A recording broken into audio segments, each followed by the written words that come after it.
ಬಂಟ್ವಾಳ ತಾಲೂಕಿನ ವಗ್ಗದ ನಿವಾಸಿ ಆಟೋ ಚಾಲಕನೋರ್ವ ಕಾಣೆಯಾದ ಬಗ್ಗೆ ಬಂಟ್ವಾಳ ಗ್ರಾಮಾಂತರ ಪೊಲೀಸ್ ಠಾಣೆಯಲ್ಲಿ ದೂರು ದಾಖಲಾಗಿದೆ.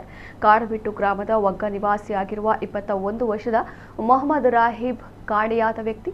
ಈತ ವಿವಾಹಿತನಾಗಿದ್ದು ತಂದೆ ಮನೆ ಸಮೀಪವೇ ವಾಸವಾಗಿದ್ದ. ಆದರೆ ರಾತ್ರಿ ಮಲಗಲು ಮಾತ್ರ ನಿತ್ಯ ತಂದೆಯ ಮನೆಗೆ ಹೋಗ್ತಾ ಇದ್ದ. ಅದೇ ರೀತಿ ಏಪ್ರಿಲ್ 1ರಂದು ತಂದೆಯ ಮನೆಯಲ್ಲಿ ಮಲಗಿದ್ದ ಈತ ಬೆಳಗಿನ ವೇಳೆಗೆ ನಾಪತ್ತೆಯಾಗಿದ್ದಾನೆ. ಈ ಬಗ್ಗೆ ಈತನ ತಂದೆ ಅಬ್ದುಲ್ ಲತೀಫ್ ದೂರು ನೀಡಿದ್ದಾರೆ.